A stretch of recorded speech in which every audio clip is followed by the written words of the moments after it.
Қайырлы күн, ой, қайырлы кеш. Қалдарыңыз қалай? Мен кішкене сәл өзгеше өткізейін деп жатырмын эфирді. Қазір үйде мені түсіретіндей ыңғайлы ешкімнің ыңғайы жоқ. Арнайы штативті қойдым. Сіздердің алдарыңызда көріп отырсаңыздар, тақта тұр. Сол тақтамен қазір жұмыс жасаймыз. Барлықтарыңызды көргеніме шын жүректен қуаныштымын. Сәл мен қазір түсіндіріп алғанға дейін, енді мен ойлаймын, барлық жақсы болады деп, өйткені мен сіздерге қарай жаңағы экранды көріп тұрмаймын. Бірақ енді шамам келгенше телефонды жақсылап тазарттым. Ойлаймын, бәрі жақсы болады деп, өйткені алдыңғы эфирда телефоныма памяті жеткіліксіз болып сақталмай қалды.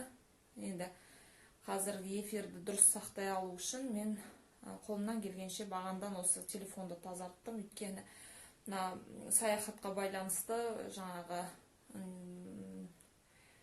телефон қатты толып қапты. Видеолар бар, суреттер бар. Маған обратный связь берсеңіздер, даусым жақсы шығып тұр ма? Қазір мен бір сіздерді тыңдап алайын. Даусым жақсы шығып тұр ма, қыздар? Жаңа мен дұрыс жерде тұрдым ба сіздер үшін? Өйткені ол өте маңызды.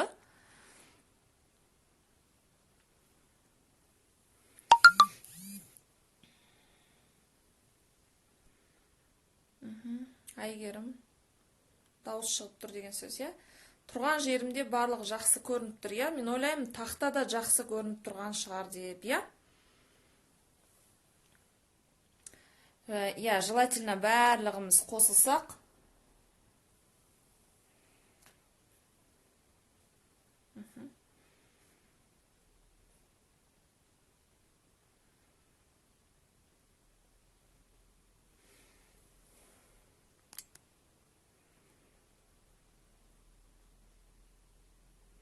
Кішкене енді освещение жағы менде жақсы болмай тұр, әйтпесе басқалар жақсы ғой деймін.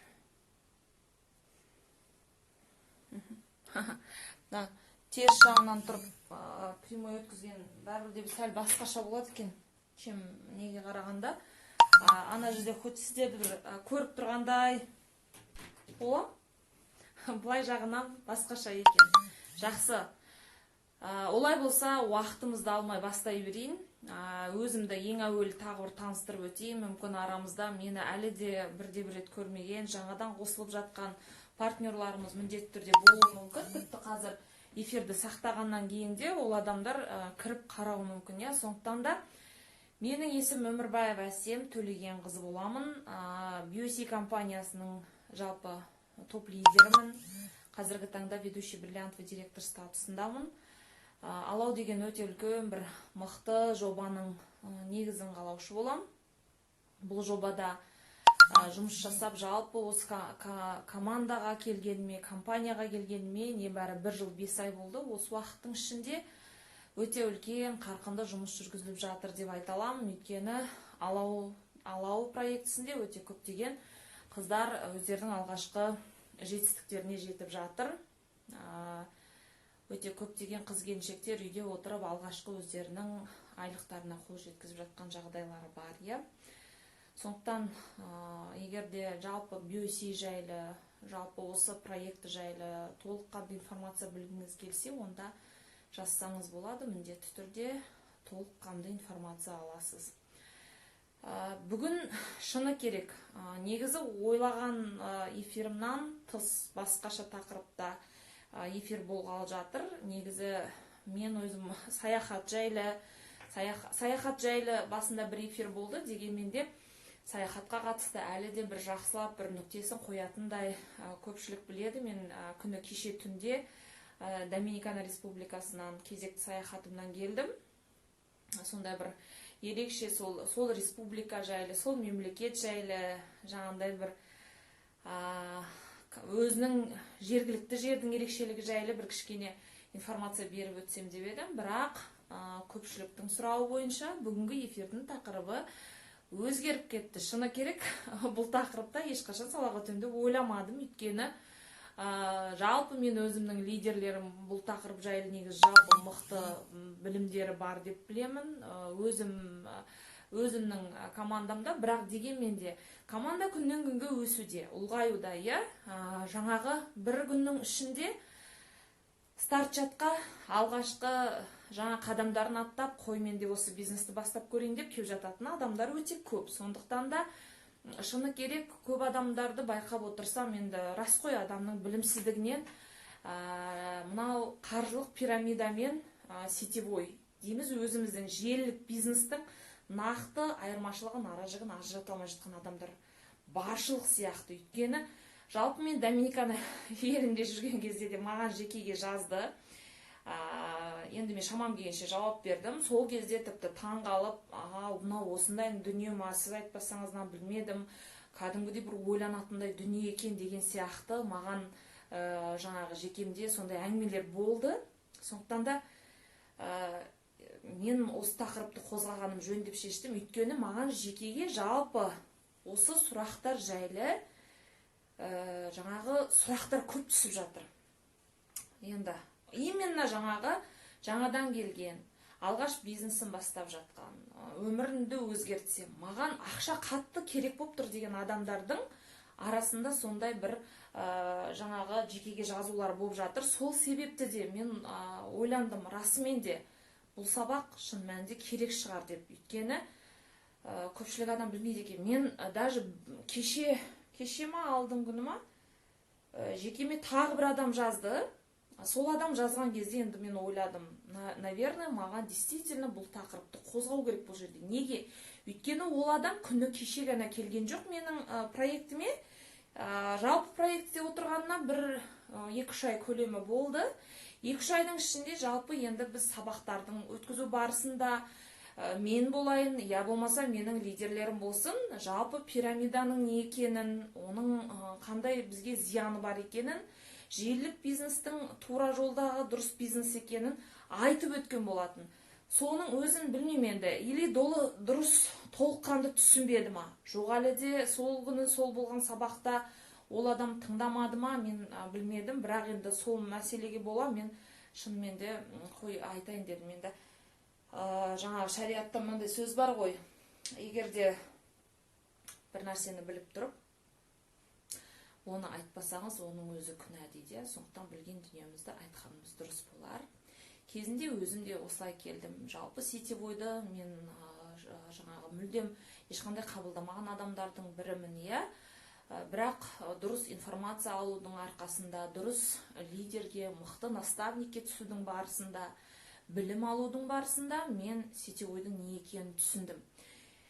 Сол жерге түсіп, ары қарай осы командада ары қарай біте жұмыс жасаудың барысында, школа дейміз, сол жердегі мектептен өту барысында мен жалпы сетевой бизнес пен қаржылық пирамиданың екеуі мүлдем екі түрлі дүние екенін түсіндім.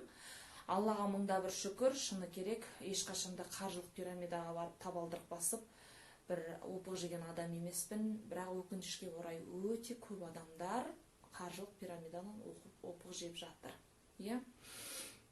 Шыны керек, былтыр февраль айында мен Сингапур елінде саяхатта болдым. Биыл міне білесіздер, мен Доминиканадан келдім.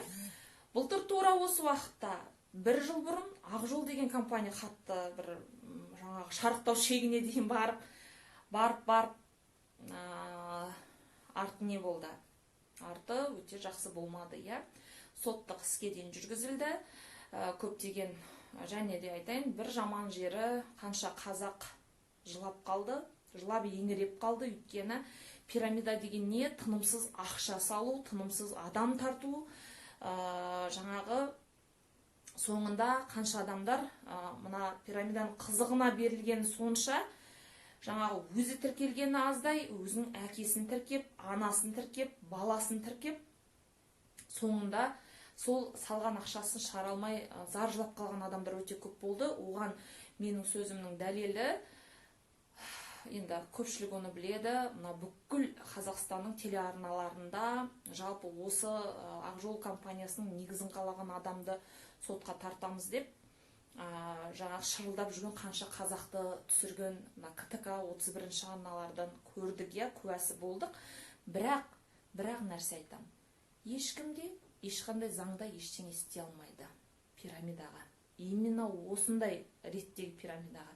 Неге дейсіз ғой? Өйткені сіз өз еркіңізбен барып бересіз ақшаңызды. Ол кезде өтірік айтпасам, ақ жолда 6300 теңге ма сондай болды.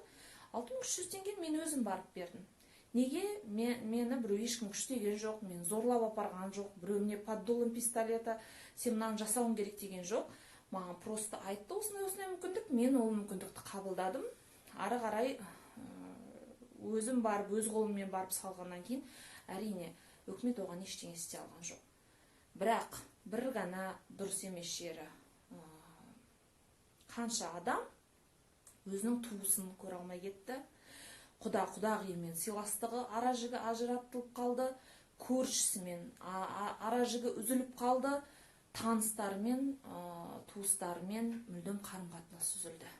Мүмкін арамызда сондай адамдарды танитын адамдар да бар шығар.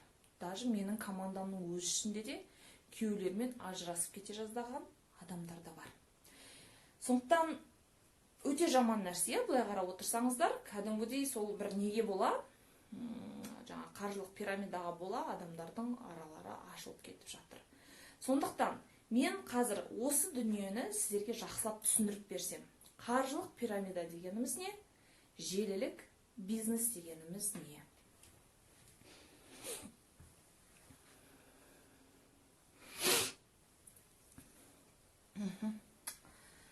Я вот смотрю, Анна, добрый вечер. У меня в эфире, да, сегодня в прямом, Анна, именно на эту тему, на тему пирамиды и сетевого бизнеса у меня будет эфир в ближайшее время на русском языке. Обязательно, потому что я вот смотрю, это тоже важно, да, вот один эфир нужно провести. Сейчас у меня все-таки будет полностью эфир на казахском языке. Қыздар, қараңыздар, қандай айырмашылық бар?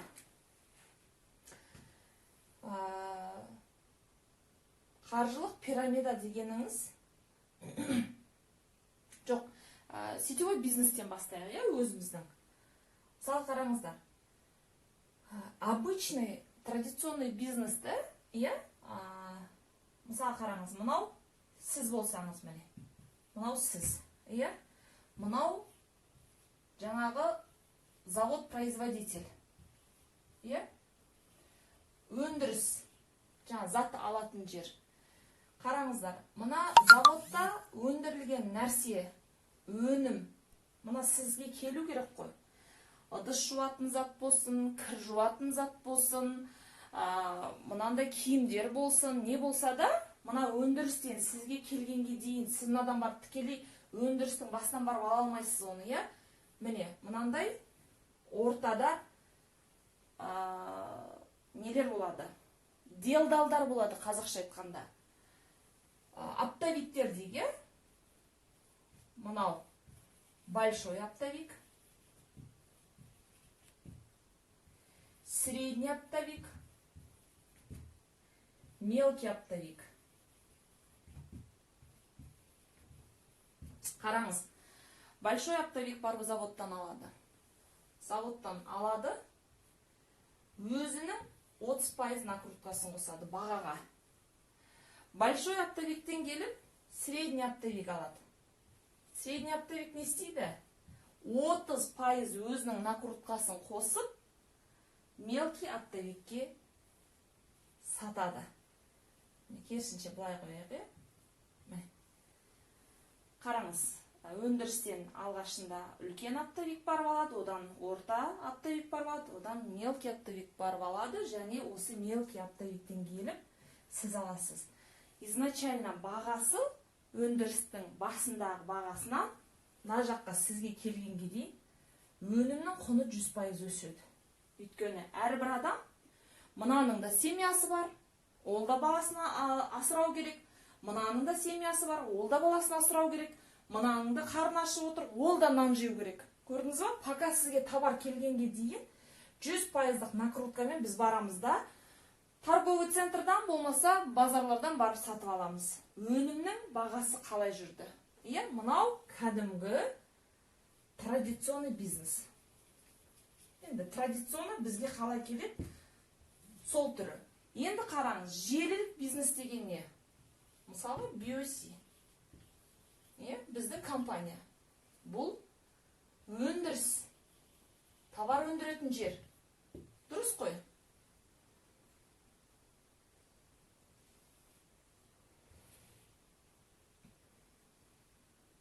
Жаңағы. Мүмкін біреуге саттыңыз дейі, допустим, мысалы, сіздің құрбыңыз дейі. Құрбыңыз осы өнімді алғысы келеді дейік.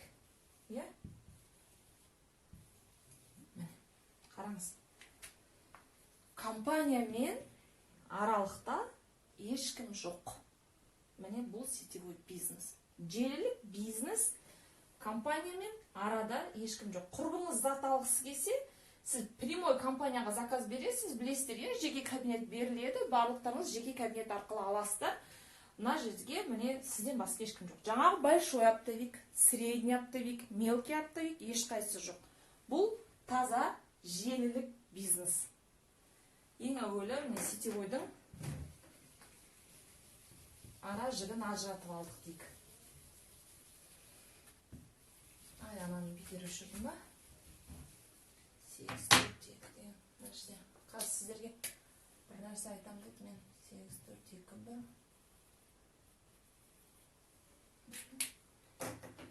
Ананы ұмыт кетіп жүрмейін, қыздар. Есіне шығып кетпесін деп жазып қойдым. Енді желілік бизнестің не екен түсіндік, сетевой бизнестің нақты не екен? Пирамидамен екеуінің айырмашылығына келейік. Мысалға, сіздер білесіздер, біз қалай өсеміз? 3%, 6%, 9%, 12, 15, 18, 23. Міне, біздің карьералық лестницамыз, қалай өсеміз? Барлықтарыңыз білесіздер, мына жерде 100 балл, 300 балл, 600 балл, 1200 балл. Ары қарай. Енді қараңыздар, қаржылық пирамида деген не?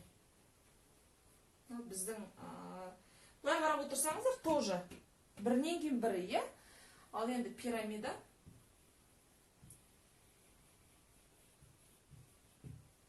пирамидада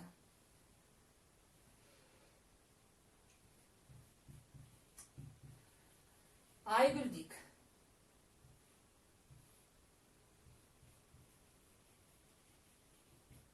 Гүлнұр, Гүлжан дейік. Келесі адам.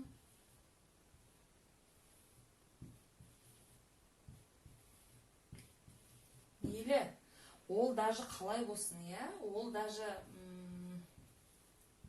мысалға қазір кейбір компаниялар шығарып жатыр, бинарно-матричный системамыз. Біз пирамида емеспіз дейді.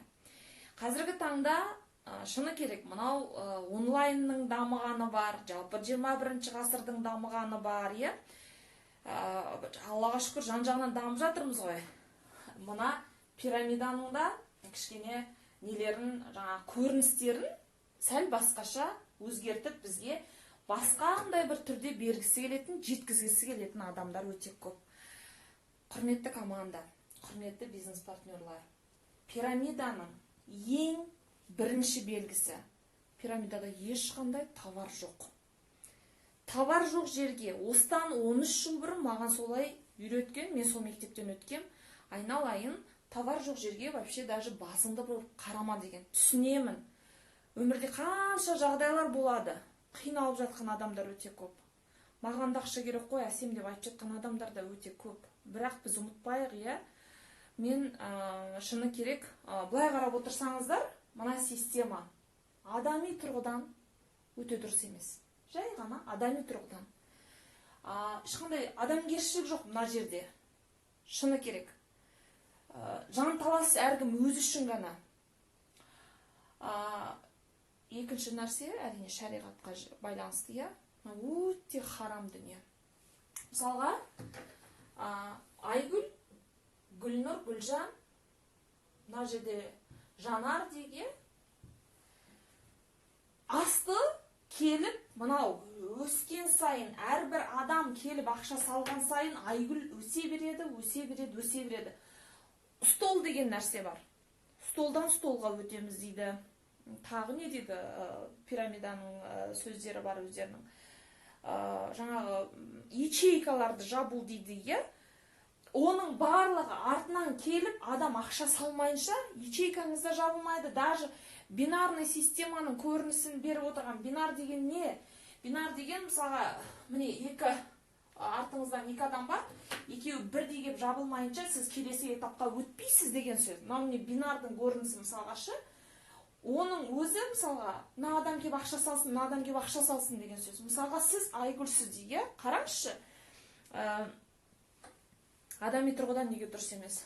Айгүл өзін ойлайды, пока адам келгенше. Мысалға, адам келеді, Ақжолда кезінде 6300-ден салды осы жерде келген адамдар. Қазір соған ұқсас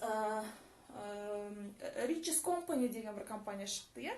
Ол біраз болды, енді шығып жатқаны шыны керек. Ол сияқты компаниялар өте көп. Соны қараңыз. Сонда да 14 мың ба, 11 мың ба, 10 мың ба бір нәрсемен кіресіз айту, е? Қараңызшы, 10 мың, жарайды, сіз кірдіңіз, кірдіңіз дейге, Гүлнұр 11 мың берді дейік. Мен нақты білмеймін, мен неше немен екенін, просто примерно сондай айту. Гүлжан тоже 11 мың берді дейге. Енді қараңызшы, адам 11 мың салды. Сіз адамға не беріп тұрсыз? Адам не алады взамен жаңағы 11 мыңы үшін? Көрдіңіздер ма? Ешкім ештеңе алмайды. Құр ақшамен үстіңгі адамды көтеру.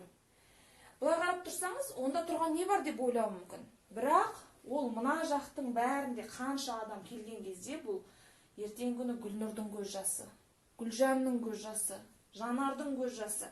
Жанар мыналарды тез-тез толтырғысы келіп, өзінің мамасын, папасын скоро итпен мысықты тіркейді, егер оның удостоверениесі болса, былай айтқанда. Ол дегеніңіз қанша адамға ол адам ақша салып жатыр. Ақжолда шынымен солай болды ғой былтыр. Қанша адам өзінің туыстарын кіргіз жерді. Түкті емес қой, 6300 деген түк емес. Мен өзіме де төлей салам, мамама да төлей салам, папама да төлей салам деп.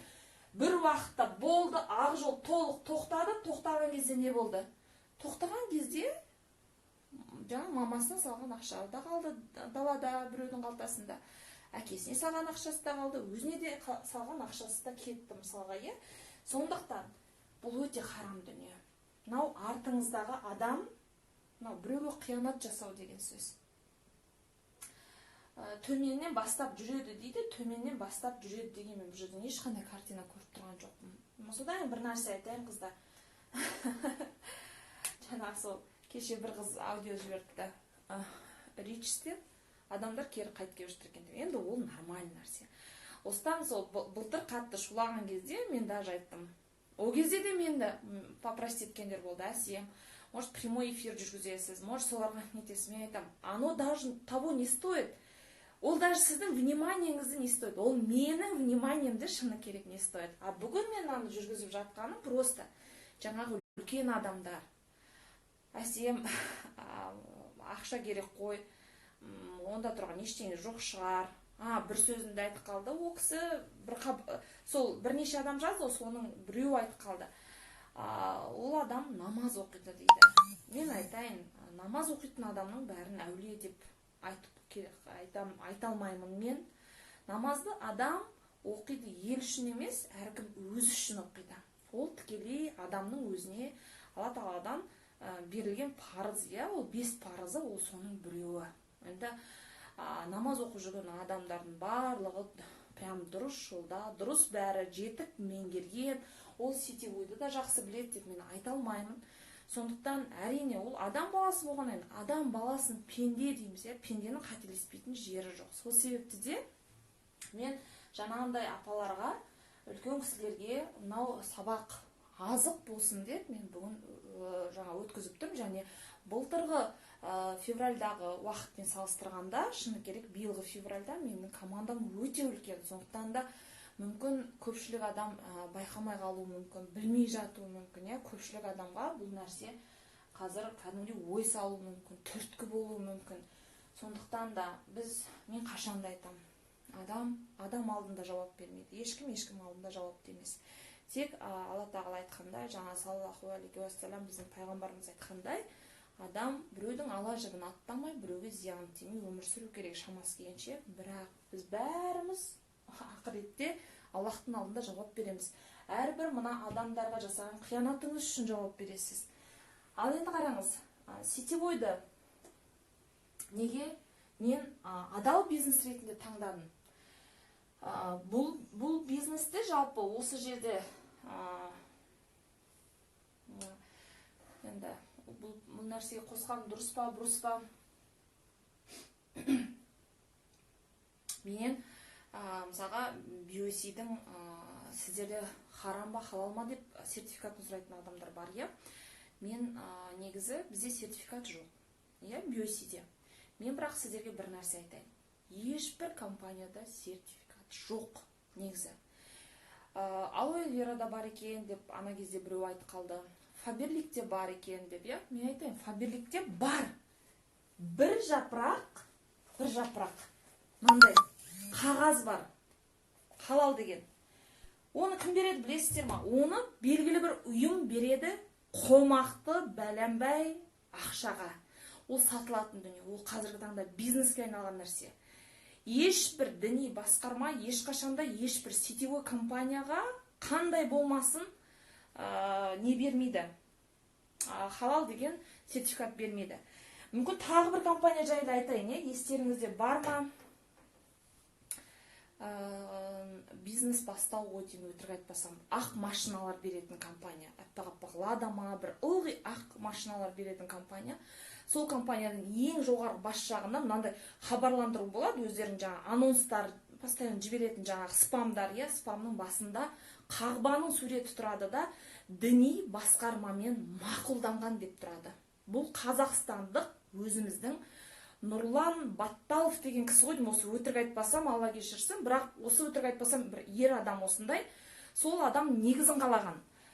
Мен сіздерге айтайын, осыдан 5 ай бұрын, 4-5 ай болды, біздің өзіміздің осы тұрғылықты жердегі мешітімізге Қазақстанның пәтуа бөлімінің жетекшісі, ең негізгі басқарма бастығы Сансызбай ұстаз келді. Оны даже проверить ете аласыздар. Сансызбай деген үлкен адам, ол біздің жалпы пәтуа бүкіл Қазақстан Республикасы бойынша пәтуа бөлімін басқаратын адам. Пәтуа дегеніміз халал мен харам деген дүниені ажыратып айқындап беретін бөлімшенің бастығы. Өзінің екі ол жерде жаңа шәкірті болады, ал негізгі бастығы жаңа Сансызбай аға. Сол кісі осында келді кездесуге. Сонда менің жолдасым сол кісімен кездесуге кетіп бара жатқан кезде айтты: "Әсем, қазір бізде осында кездесу болады, біздің өзіміздің жаңағы имамымыз айтқан, қандай да бір сұрақтарыңыз бар ма? Дайындап келсеңіздер болады" деп айтқан. "Сенің тарапыңнан сұрақ бар ма?" деді. Сол кезде мен жаңағы нәрсе есіме бірден түсті. Содан жолдасым айттым, WhatsApp-ына жібердім де, тура жаңағы спамын, қағбаның сурет тұрған діни басқармамен мақұлданған қазақ азаматының жасап отырған дүниесі ғой. Соны сұрап берші, шын мәнінде пәтуа бөлімі осыны берді ма? Қаншалықты осы сөздің мәнісі рас екен? Бұл енді қанша дүниеге ақпарат кетіп отыр ғой, адамға ақпарат кетіп отыр деген сөз. Жарайды деп мақұл деп кетті, сәл уақыт өткеннен келді. Сонда мен жолдасым жаңағына сұраса, Сансызбай аға басын шайқапты. "Ой Аллам, мен ешкімге де ешқандай халал деген ондай не берген жоқпын. Діни басқармамен оны мен қолдаған емеспін. Мына азаматыңды танымайды екенмін. Маған мынаны жібер" деп жаңа жолдасым айтқан екен. Жолдасым айтып ары қарай берген екен. Өзім бұның аражығын ары қарай өзім ажыратам деп. Көрдіңіздер ма? Мысалға сол неге қатты сеніп, менің командамда отырған, енді ол қатты бір не деп айтпай қояйын, бірақ осы BOC-ге келіп, кәдімгідей мен бизнес бастасам деп алдына мақсат қойып келген, бірақ енді ол үлкен статусқа дейін барған жоқ. Бір қызым мысалға соған шатасып кетті. мен сол қыз маған жіберді мысалға, әсем, сіз шатасатын шығарсыз, міне бізде бұл деген діни басқармамен жаңағыдай нетілген екен, мақұлданған екен деп. Мен қанша айттым, енді әй ол мүмкін емес деп. Сол кезде мысалға сол компания ше, енді ол көптің бірі ғана ғой, көрдіңіздер ма? Ал қанша сондай адамдар бар, қанша сондай адам алданып жатыр. Ол деген дұрыс емес қой, ол деген уже бұрыс информация. Сондықтан мысалға менен команда қыздар болды сұрайтын, неге биосиге тоже халал деген сертификат сұрамаймыз? Мен өйткені жаңа привилегированный советтің мүшесімін ғой. Сіз компанияға жақынсыз, компанияға айтсаңыз болады ғой басшылыққа дегенде, мен басында тырысатынмын, соны алсақ екен деп, я. Қазір мен тырыспаймын да. Өйткені мен, егер оны діни басқарма нақты бермейтін болса, ол қағазды сатып алатын жаңағы ұйымға ара жолда, орта жолда бизнес жасап отырған адамдардың ортасында мен не болғым келмейді. Мен солардың бір мүшесі, бір соучастник болғым келмейді. Көрдіңіздер ма? Мен онда үлкен жауапкершілікті мойныма алмаймын. Ол үлкен күнә. Сатып алатынын біліп тұрып, мен қалай мен ол көзді жұмып қойдым білмеген сияқты сатып алуға кәдімгі өзімнің күшімді саламын. Жоқ, мен күш салмаймын. Бірақ мен үшін бұл бизнес кәдімгідей жаңағы өзім үшін халал деп шешкенмін. Неліктен? Мен өйткені бұл сұраққа өте жауапкершілікпен қараймын. Мен жалпы алдыңғы компаниялардан кеткен бір себебім де осы, Oriflame де, Faberlicтен де. Бірақ оларды да пирамида демеймін, харам деп айтпаймын, негізі жұмысы, я. Оларда да халал, дұрыс бизнес, жақсы бизнес. Бірақ дегенмен де адамдарға кішкене ауыртпашылық түсіріп алады екен мен. Сол себепті де мен өзімнің жеген нанымды емес, адамдардың алдындағы жаңағы ешқандай да ешкімге қиянат жасамаса екен деген мақсатпен мен ол компаниядан кеттім. Шыны керек. Неге? Өйткені 21 күн сайын Oriflame'де 35 мың салу, 21 күн сайын Faberlicте 30-40 мыңға дейін ақша салу, ол кәдімгідей кейбір адамдар ол қиналып қалады. Пока ол адам түсінгенше суть бизнеса, что бұл нақты бизнес екен, команда жинап кеткенге дейін талай 21 күн өтіп кетуі мүмкін. Көрдіңіздер ма? Сондықтан да және оның жаңа продукциясы мысалы Oriflame'де шыны керек, енді ақ қараны қара деймін, бірақ ешқашан жамандаған емеспін. Жамандамаймын да, айырмашылықты айтамын. Oriflame'ның продукциясын үнемі жей бермейсіз. Оның продукциясын мен үнемі ыдыс жуа бермейсіз, кір жуа бермейсіз, потому что ондай өнім жоқ жерде. Онда көбінде косметика. Енді қазір қарапайым үйде отырған мен сияқты, менің командамда 80% үйде отырған декреттегі аналар. Қалай декреттегі ана қайта-қайта 21 күн сайын помада ала береді?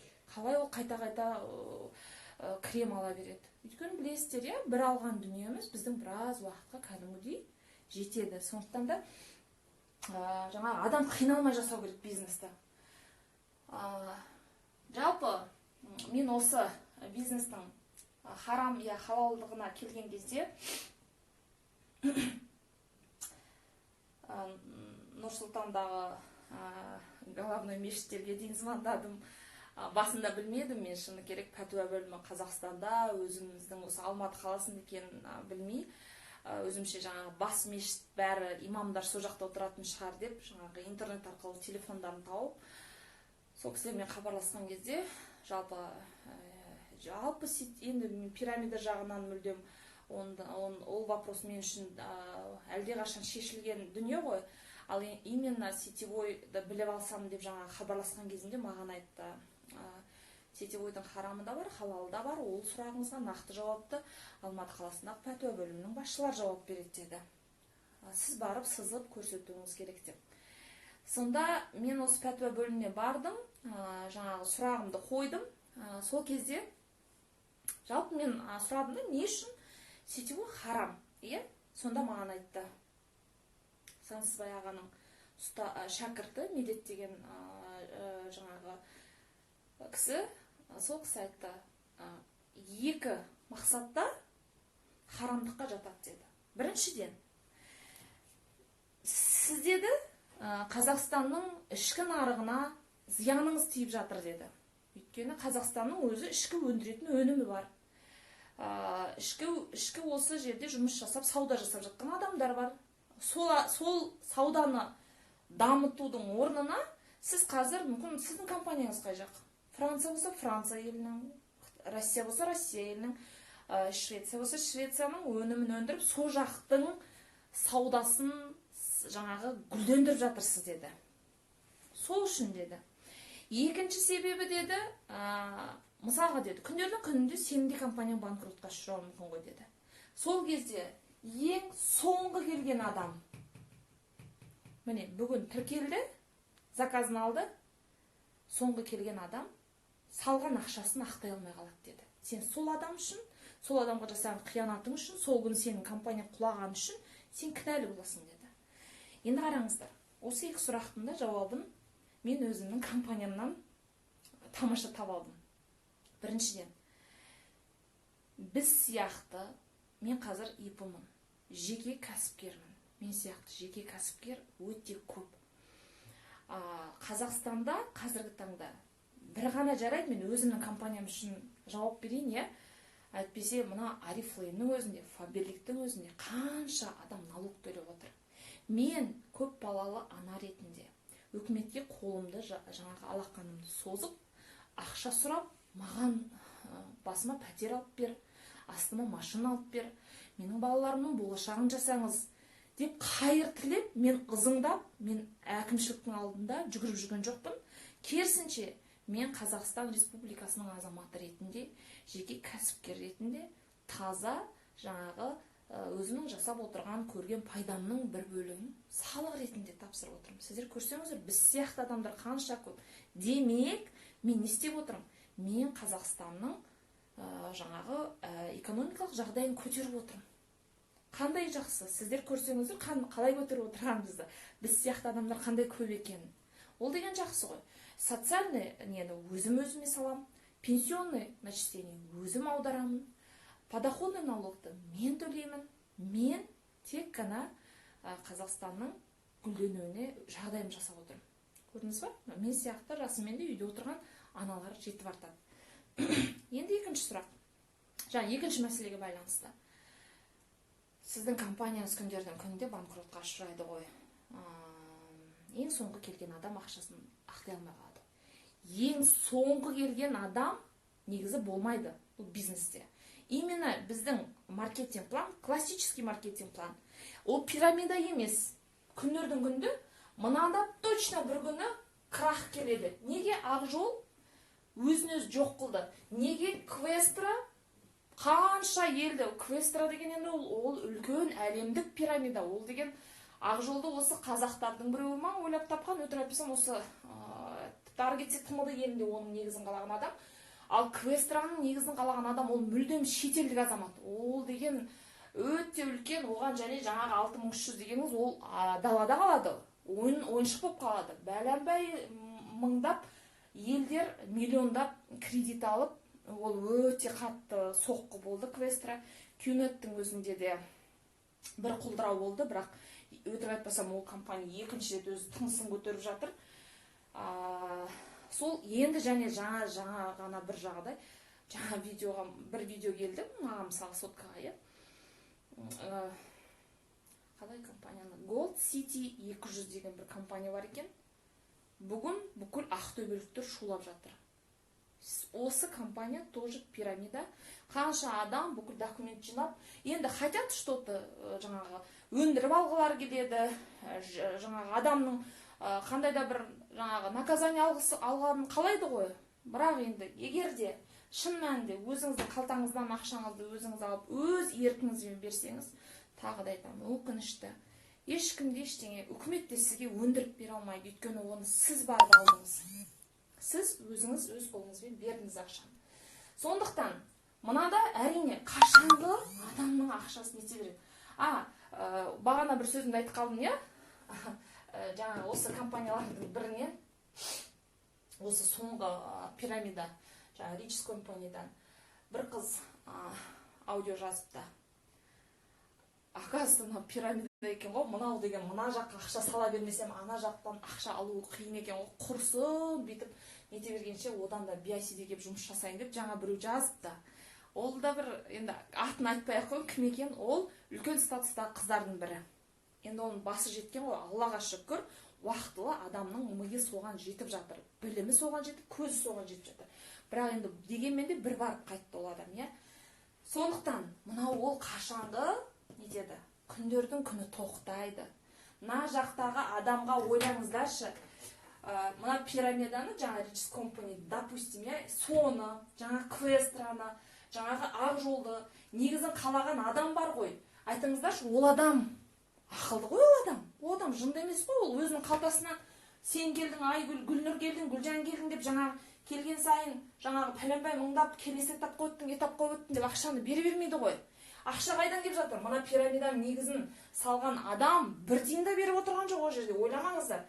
Мына арттағы келген адамдардан за счет мына соңғы келген адамдар сіздерді көтеріп келесі столға, және бұндағы бардакты бір неден де көрсеңіздер болады, бір адам бір емес бірнеше тіркеліп жатыр. Енді әрине өте қиын нәрсе, шыны керек. Мен қашанда айтам, авторитетті біз қасықтап жинаймыз. Расымен қасықтап жинаймыз. Бұл жерде жалпы бизнесте мен қашанға айтам, адамгершілік, адами қарым-қатынас. Қазақша айтқанда, сетевой бизнес ол бір семья. Кәдімгідей отбасыңыз сияқты. Тек одан айырмашылығы ол одан да үлкен семья. Мысалы, менің лидерлерім бар, менің директорларым бар. Олар менің кәдімгідей отбасым. Әрбіреуін мен уже кімнің қандай екенін білем, түсініп қалдым. Қандай сұрақ қойсам, қазір қайсысы қалай жауап беретінін мен уже біліп тұрам. Бұл кәдімгідей өте үлкен отбасы. Сондай қарым-қатынасты, сондай адамгершілікті сол жерге енгізбесеңіз, махаббатпен дұрыс жол көрсетіп, дұрыс жүрмесеңіз, егер сіздің көз бояушылық, жаңа бет пердеңіз жылтырап, экранда басқаша дүниені айтып, телефонның ішінде, жаңа WhatsApp-тарда, чаттарда мүлдем басқа дүниені жасап отырсаңыз, кешіріңіз, өспейсіз, ұзаққа бармайсыз. Күндердің күнінде жасап жатқан дүниеңіз әшкере болады. Мынау енді сондай нәрсе. Ал мына жерде, мысалға, тіпті соңғы келген адамның өзі, жаңағы айтылған, 3%-ға көтерілді. 19.000 теңгеге заказ алды. Адал ақшасына, адал дүниесін алды. Бетін жумай отыра ма ол? Жоқ әрине. Тіс жумай ма? Жоқ әрине. Ыдысын жуады, кірін жуады, барлық затты қолданады. Әркім өзіне керек дүниелерді алып жатыр. Көрдіңіздер ма? Менің арым таза. Мен кірген кезде айтамын, сізде 3 мүмкіндік бар. Просто потребитель болуға, табиғи таза өнімді өзіңізге, балапандарыңызға қолдануға мүмкіндігіңіз бар, өйткені Биоси сияқты табиғи өнім шығаратын аналог жоқ басқа компанияда. Екінші дейм, қаласаңыз, жай ғана потребитель бола отырып, сатумен айналыссаңыз да болады. Бірақ дейм, менде керемет мүмкіндік, үшінші мүмкіндік бар. Мен сізге ұсынатыным таза бизнес. Мен ешкімді алдаған жоқпын. Мен ешкімді арбаған жоқпын. Осы Алматы қаласында тұрып, анау Қызылордадағы, болмаса Атыраудағы бір қыздың ақшасын күштеп әкеп өзіме салдыра алмаймын ғой мен. Мен просто бизнестің мәнін түсіндірем.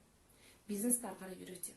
Бірақ енді әрине келе қала барлығы керемет әдемі бизнесмен болып, жаңағы бірден шыға қалмайды, бірақ қашанда айтам, әрекет түбі берекет.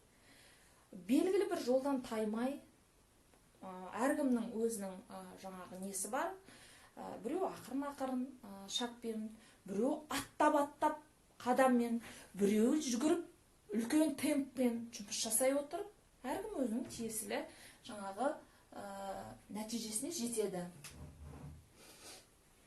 Сондықтан бір жақсы жері, біріншіден жаңағы айтқандай өзіне керек дүниені алады. Екіншіден, Биосидің бір жақсы жері. Үйде склад болып жиналып қалмайды да заттарға. Мысалы, мен Арифлеймде істедік, қанша адам жиналып қалады бәрібір. Үйде склад болып қалады. Мына жерде склад болмайды. Мен қашанда айтам, мүмкін бір зубная пастамен бір ыдыс жуатыныңыз артып тұрар, Но сіз білесіз, по-любому оны сіз қолданасыз. Өйткені ертең күн сіздің пастаңыз бітеді, ертең күн сіздің жаңағы ыдыс жуатын средствоңыз бітеді. Сондықтан, или болмаса үйге анаңыз келді. Неге бере салмасқа подаркіге, Сондықтан бір анау айтты, ана жерде бір қанша өнім жиналып қалады деп мен айта алмаймын. Мысалға, даже бізде болады, даже өзіміздің осы лидерлеріміздің арасында, біз жаңа неше түрлі бизнес-встречалар жасап, лотерейный розыгрыш жасаймыз, сол кезде айтамын, кімнің үйінде не бар, давайте лотереяға зат алып керек деп. Даже сол кезде лотереяға зат таба алмаймыз біз үйден. Потому что біреу келеді, артық зат тұрса береміз. Подаркіге беруіміз мүмкін. А так көбіміздің үйімізде артық зат тұрмайды. Мен соған қуанамын. Мен ешкімге қиянат жасамаймын. Көрдіңіздер ме? Бизнестің қаншалықты дұрыстығында. Қазір тағы бір нәрсе айтамын.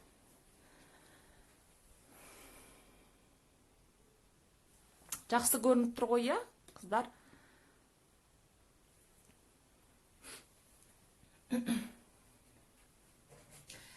Мынау сетевойдың біздің бизнестің тағы бір артықшылығы айлық жоғарыдан берілмейді. Пирамидада айлық жоғарыдан алады. Бірінші Айгүл алады, Айгүл тойып болған кезде Гүлнұр алады, Гүлжан алады, олар тойған кезде Жанар алады, өйткені мыналар келіп ақшасын салып отырады. Ал бізде бірінші мен алмаймын, ойламаңыздар. Бриллиант алмайды, менің үстіндегі спонсор алмайды, мен астында директор бірінші алмайды. Ең бірінші 3%-ық күні кеше келген дебютант келіп өзінің ақшасын алады. Төменнен ақша жоғары қарай жүреді. Міне таза бизнесте осыны айтамыз.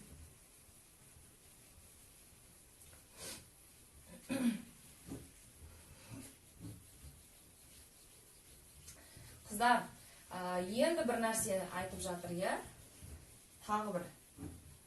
Тағы бір. Айтыр. Мынандай бір нәрсе. Күшті енді, қарасаңыздар. Пендешілікке талынып әгі. Не дейді әгі? Періште алтын көрсе жолдан таяр дей ма? 1, 2, 3, 4, 5, 6, 7, 8. Уже біраздарыңызға таныш шығар, мен немен сап жатқаным, Осылай.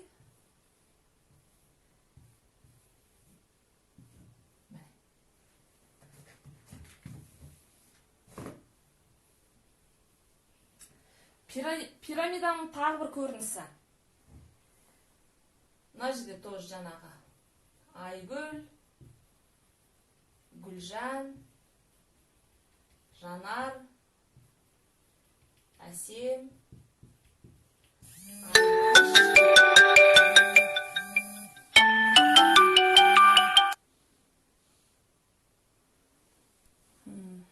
звондап жатыр үстіне. Жадыра, мынау адамдар, Тағы да Айжан дейік, тағы да қыздар міне. Мынау Нұрсәуле дейік. Мынау неше түрлі көрінісі бар қазір. Очередке тұрамыз дейді. Черная касса дейді, золотая касса дейді, золотая корона дейді.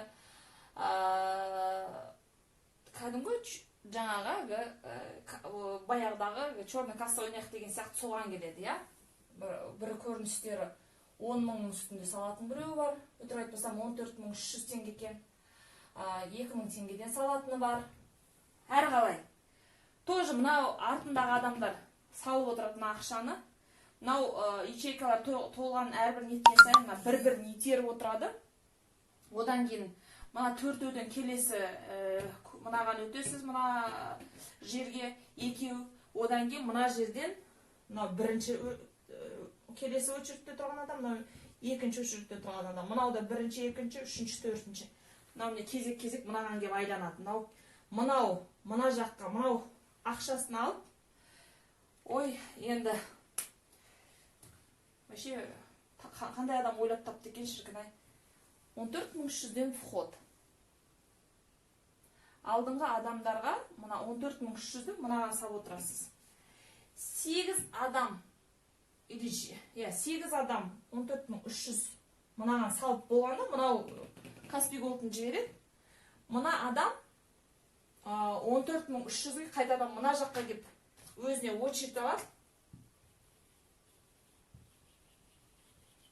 Жаңа 14.300-ді. Қалған адамның ақшаларын өзіне алып қалады. 100.000 теңге көлемінде примерно. Мынау шығып кеткеннен кейін, мына жердегі кеп мынаған қонады, мынау кеп мұнда қонады, мынау кеп мұнда түседі. Мынау бір жаңа круговорот, айланба.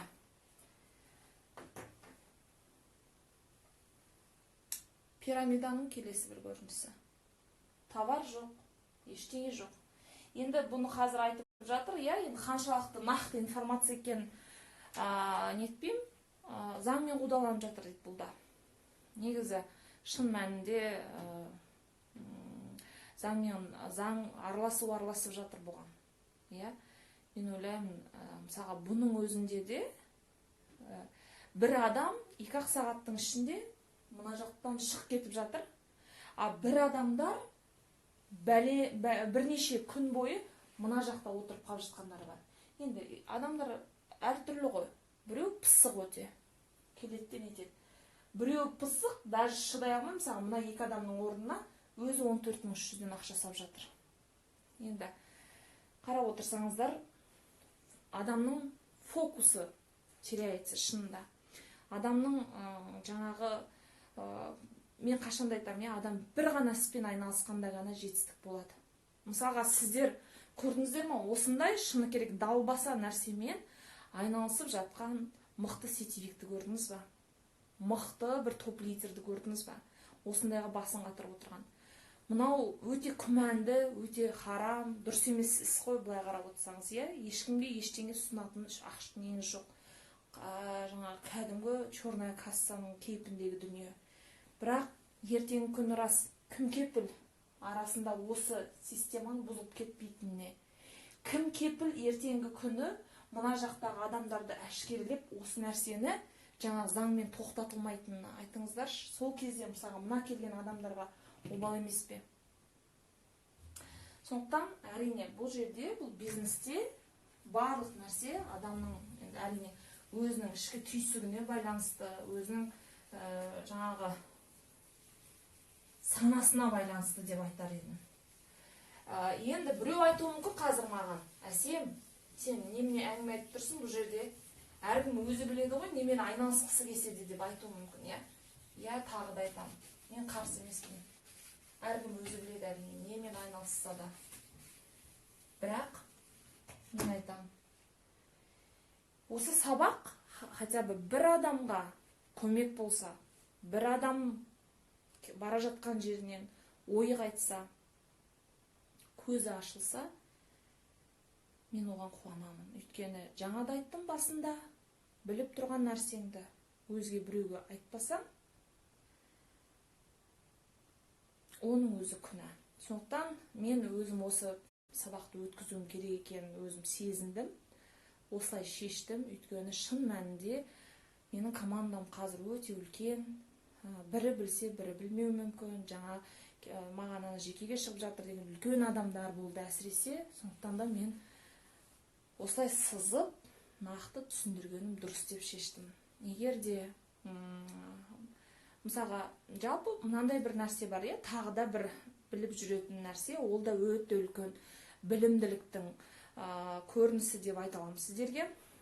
Мысалға, сетевой компанияға келер алдында кез келген адам ол компания таңдар алдында қанша жыл әлемдік нарықта аяғынан тік басып, тек қана жаңағы жоғары көтеріліп келе жатыр, соған мән беру керек. Сетевойдың өзінің ішкі тәртібіне, ережесіне байланысты, егер де сетевой компания әлемдік нарықта 5 жыл жақсы жаңағыдай тек қана даму сатысында болса, именно уақыт мерзімі бойынша ол компанияға уже 5 жыл болса, онда ол компанияға сенімді болады. Өйткені жалпы тарих көрсеткендей, сетевойдың тарихы көрсеткендей, 5 жылдың ішінде кез келген компания либо алдыға қарай қарқынды дамиды, либо банкротқа ұшырайды. Неге? Жаңағыдай пирамидалар ары кетсе 2-3 жылда, одан кейін бинарно-матричный системалар ұзақ жасамайды. Өйткені міне осы жаңа 5 жылға дейінгі уақытта олар бәрібірде өзінің өмір сүруін тоқтатады. Көрдіңіздер ма? Енді бұл жерде мені білесіздер, мен сөйлесем барлық нәрсені өзі жаңағыдай бір айқын, анық ақпаратпен сөйлеймін. Бұның барлығы анық ақпарат. 5 жылға дейінгі уақытта сіздер білесіздер ма? Күніге қанша компания ашылып, сол уақыттың арасында банкротқа ұшырап жатыр. Ондайлар жетеді. Сондықтан кез келген адам, мысалға өмір сізде біреу ғана. Бірақ енді әрине қателеспейтін адам жоқ. Дегенмен де біреудің қателіктерінен сабақ алып, ондай қателікті жібермей жатсақ, ол деген тіпті нұр үстіне нұр ғой.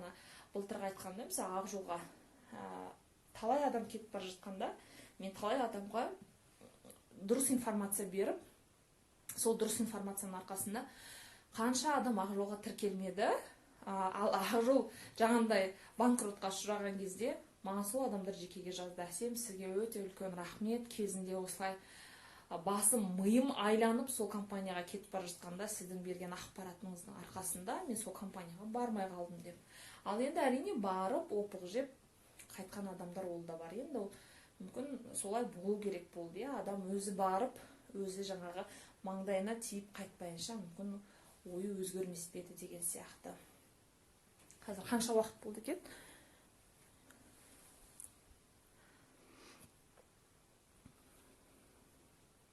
0:10. Мен қай уақытта бастадым екен, қыздар?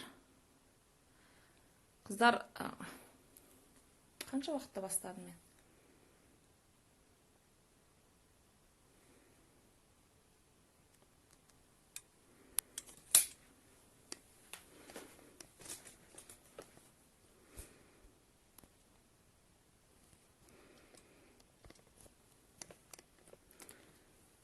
Қазір мен кішкене төмендетіп алсам. Қазір уақыттың неткен білмей қалам ғой. Көзім мені көгеріп кетті ғой, Құдай.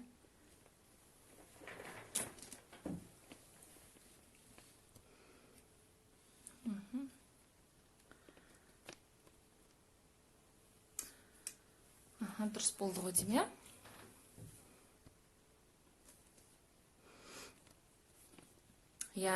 сондықтан өмір бізде біреу. Өмірімізді қандай да бір компанияға арнау үшін біз не істейміз? Біз жақсылап ойлануымыз керек. Мен қашанда айтам. Жақсы, егер 5 минуттар қалса, мен сақтаймын, сақталады деген ойдамын. Жаңа енді қанша дүниелерді, қанша видеолардың бәрін удалить еттім, осы эфир дұрыстап сақталсын деп. Өйткені бұл өте қажетті эфир. Ертең кешке дейін түнімен сақталып тұрады. Командаларыңызға барлығына айтыңыздар, барлығы кірсін, көрсін. Сондықтан, егерде біреуге көмектесіп жатсам, менің сабағым біреуге пайдалы болса, әрине мен өте қуаныштымын. Енді неге блокқа түсіп жатырсыз, мен айта алмаймын мәселе. Жалпы осы ретте, осы өткен сабаққа байланысты сұрақтарыңыз бар ма сіздерде? Егер сұрақтарыңыз болса, қойыңыздар, мен міндетті түрде барлық сұрақтарыңызға жауап беремін.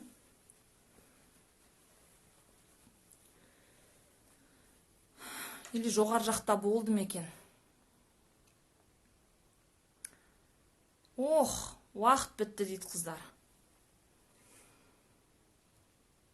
Мен енді білмеймін, мен ойлаймын, соңына дейін керекті ақпараттарды бердім, сіздерге максимально пайдалы болдым деп. Егер тағы да бір нәрсе ұмытып жатсам, мен әрине міндетті түрде қалғанын чаттарда айтатын боламын, қыздар. Сондықтан да назарларыңызға рахмет, барлықтарыңызға түн тыныштығын берсін.